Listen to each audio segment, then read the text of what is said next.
Notre Dame Holy Cross Saint Joseph college admission দেওয়ার জন্য অনেকেই তোমরা চাচ্ছ যে ঢাকায় আসতে। তো এটার দুই ধরনের ইম্প্যাক্ট আছে। হ্যাঁ, তুমি যদি ঢাকায় আসো তাহলে তোমার কয়েকটা ভালো দিক আছে, আবার কয়েকটা খারাপ দিকও আছে। তো ভালো খারাপ দুইটা বিষয় নিয়ে বলবো।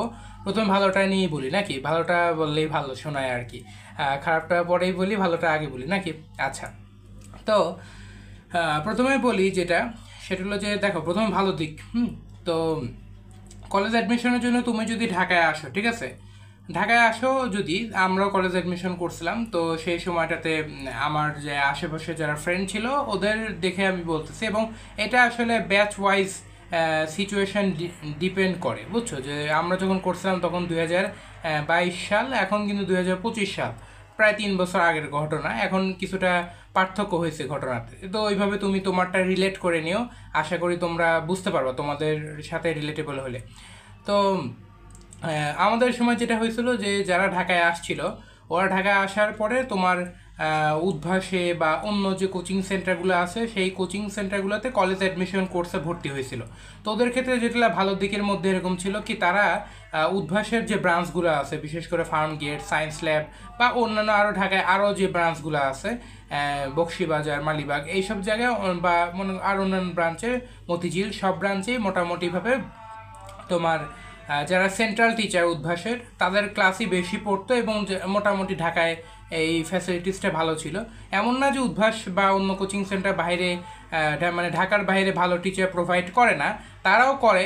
কিন্তু মনে করো কি, ঢাকায় আসলে ওই সুবিধাটা মোটামুটি কিছুটা ভাবে তুমি যাই বলো একটু, মনে করো তুমি বেশি পেতে পারো বললে বলা যায়, তুলনামূলকভাবে। এটা খুব বেশি বা আহামরি কিছু তা না, তবে ওইখানে তুলনামূলকভাবে এটা একটা সুবিধা আর কি, ভালো টিচার যেটা তোমরা চাও। এরপরে আরেকটা সুবিধা যেটা, সেটা হলো যে তুমি যদি ঢাকা শহরে আসো, তাহলে যেটা হবে কি যে তুমি অনেক ভালো স্টুডেন্টের সামনে দেখবা। কারণ কি, দেখো, নটরডেম, হলিক্রস, সেন্ট জোসেফ, এই তিনটা কলেজেই কিন্তু তারাই পরীক্ষা দেয় যারা মোটামুটিভাবে এই যে GPA 5 যারা পাবে, ওই GPA 5-এর মধ্যে থেকেও যারা ক্রিম স্টুডেন্ট বা যারা ভালো স্টুডেন্ট, তারাই কিন্তু পরীক্ষা দেয়। এমন না যে তারা, মনে করো যে ওইখানে চান্স যারা পায় নাই তারা খুবই খারাপ স্টুডেন্ট, তারা পরবর্তীতে ভালো করবে না। অবশ্যই ভালো করবে, কিন্তু যারা ওই SSC লেভেল পর্যন্ত অন্তত পক্ষে ভালো করছে বা একটু ভালো, তারা কিন্তু মোটামুটি এই 3 কলেজে চান্স পায় বলে আমরা ধরি, তাই না? তুমিও তাই ধরো বা সবাই তাই ধরে। এখন তুমি যখন কলেজ অ্যাডমিশনের জন্য আসবা, তখন দেখবা কি যে এই যে তুমি যখন ঢাকার ব্রাঞ্চগুলোতে দেখবা, তখন ঢাকা শহরে অনেক ভালো ভালো স্কুলের অনেক স্টুডেন্ট সেখানে থাকবে, বা অনেকে দেখবা অনেক প্রত্যন্ত এলাকা, একেবারে এলাকার থেকে আসছে, বা খুবই গ্রাম থেকে পড়াশোনা করার জন্য, কোচিং করার জন্য আসছে। সেটা দেখতে পারো তুমি। তাহলে দেখবা কি যে একটা কম্পিটিটিভ সিচুয়েশন তুমি বুঝতে পারবা যে কম্পিটিশনটা আসলে কত বড়। নটরডেম, হলিক্রস, সেন্ট জোসেফ, এইসব জায়গায় কত কম্পিটিশন হয়, মানে কলেজ অ্যাডমিশন পর্যায়েই হয় যে কতটুকু, সেটা কিন্তু দেখবা। তোমরা দেখবা অনেক স্টুডেন্ট কিন্তু এখানে পরীক্ষা দেয়। তো এটা একটা তুমি বুঝতে পারবা কম্পিটিশনটা। এরপরে যেটা, সেটা হলো যে তুমি যদি ঢাকা শহরে আসো, তাহলে তুমি ঢাকাতেই যদি কলেজে পড়ার একটা প্ল্যান থাকে, যে তুমি যদি ভাবো যে ইনশাল্লাহ আমি নটরডেম, হলিক্রস, সেন্ট জোসেফে যদি চান্স পাই ভালো কথা, তাহলে এখানে পড়বার, যদি নাও হয় তাহলে আমার SSC যে মার্ক বা রেজাল্ট হবে, সেই মার্ক বা রেজাল্ট দিয়ে আমি ঢাকার একটা ভালো কলেজে পড়বো।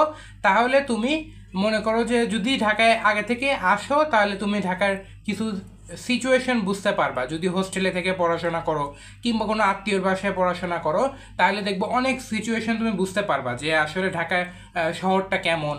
হ্যাঁ, তুমি দেখবা যে ঢাকায় বড় বড় বিল্ডিং, হ্যাঁ, তারপরে বড় বড় রাস্তাঘাট, বড় বড় বাস, ওগুলো তো দেখবাই। আর মনে করো ঢাকার সিচুয়েশনটা বুঝতে পারবা। এখানে কিন্তু ঢাকা মানে একটা কথা মাথায় রাখবা, ঢাকা মানেই টাকা, বুঝছো? ঢাকা মানেই টাকা।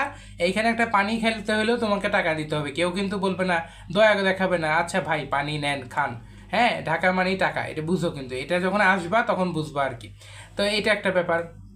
তো আর একটা যদি বলি, যে তুমি যদি ঢাকায় আসো, তাহলে তুমি যেটা করবে সেটা হলো যে ঢাকায় আসলে তুমি বেশি ফ্যাসিলিটিস ভালো পাবা। যেরকম দেখো, তুমি যদি ঢাকায় কথার কথা ফার্ম গেটে এসে মনে করো কলেজ অ্যাডমিশন কোচিং শুরু করলা, তাহলে তুমি কিন্তু ফার্ম গেটে কিন্তু মানে যেখানে হয় কনকর্ড টাওয়ার, মালেক টাওয়ার, ওইখানে ওই এলাকা, বা ওই যে ফার্ম গেট থেকে গ্রিন রোডের দিকে যে এলাকা আছে, ওইখানে প্রচুর বইয়ের দোকান আছে। তুমি সেখানে কলেজ অ্যাডমিশনের জন্য ভর্তি গাইড হিসেবে অনেক বই পাবা। আবার তুমি যদি একটু কষ্ট করে যদি নীলক্ষেতে একদিন যাও, নীলক্ষেতে অনেক বই পাবা, বাংলা বাজারে বই পাবা, এরকম আরও বিভিন্ন জায়গায় কম বেশি বই আছে। এই যেগুলো, যেই ফ্যাসিলিটিসগুলো তুমি যদি এলাকায় থাকো বা মফস্বল শহরে থেকে প্রিপারেশন নাও, তাহলে হয়তো তুলনামূলকভাবে একটু কম পাবা। এটা একটা। তো এই মানে ভালো দিকগুলো তুমি পাবা। আরও বিভিন্ন ভালো দিক আছে যেগুলো মনে করো তোমরা যদি ঢাকায় আসো ইনশাল্লাহ বুঝতে পারবা। তো খারাপ দিকগুলো নিয়ে একটু বলি, খারাপ দিকগুলো লাস্টেই বলতেছি। তো তুমি তোমার ওটা বিবেচনা করে নিও কেমন লাগে তোমার। তো ওটা খারাপ দিকের মধ্যে কি, তুমি যখন নতুন আসবা তখন তুমি এই যে মনে করো 2-2.5 মাস থাকবা, তখন তোমার প্রথমেই একটা নতুন পরিবেশে তুমি আসবা, সিচুয়েশন নতুন হবে, তোমার এলাকা চেনা জানা কিন্তু শহর হবে না, তখন তোমার একটা চিন্তা ভাবনা বাড়বে, তারপর একটু ভয় ভয় কাজ করবে। নতুন ঢাকা শহর চেনা, এলাকা চেনা, এটা একটা ব্যাপার আছে। নতুন একটা পরিবেশে গেলে কিন্তু আমরা একটা চেঞ্জ ফিল করি, তো ওই একটা ব্যাপারটা আছে।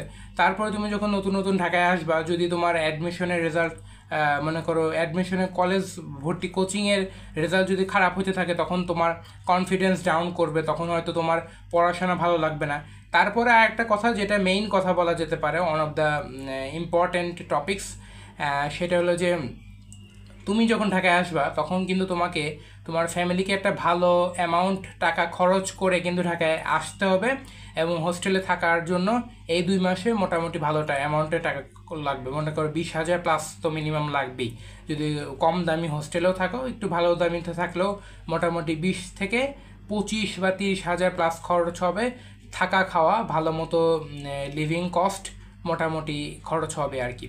তো এইগুলা খারাপ দিকগুলো আছে। আবার অনেকে হয়তো ঢাকা শহরে এসে এই একটু ধানমন্ডি লেকে যাই, এই একটু অমুক জায়গা যাই, এই একটু অমুক জায়গায় ঘুরতে যাই, একটু লালবাগ দেখে আসি, এসব করতে করতেও তোমরা হয়তো পড়াশোনা যদি মনোযোগটা কমে যায় তাহলে হয়তো সমস্যা হতে পারে। এরকম বিভিন্ন ব্যাপার আছে। আমি জাস্ট দুইটা দিকই তোমাকে, ভালো খারাপ দুইটা দিকই বললাম। তুমি তোমার ডিসিশনটা তুমি নিজেই নিবা। আশা করি ভালো ডিসিশনটাই নাও। ঢাকায় যদি আসো, অলরেডি কোচিং শুরু হয়ে গেছে, ঢাকায় যদি এসে কোচিং করতে চাও করতে পারো। আবার যে খারাপ দিকগুলো বললাম সেগুলোও একটু কনসিডার করতে পারো, তোমার ইচ্ছা। তো তোমার যদি আরও কোনো প্রয়োজন পড়ে তাহলে কমেন্টে জানাও, ইনশাল্লাহ জানাই দিব। All the best for your college admission.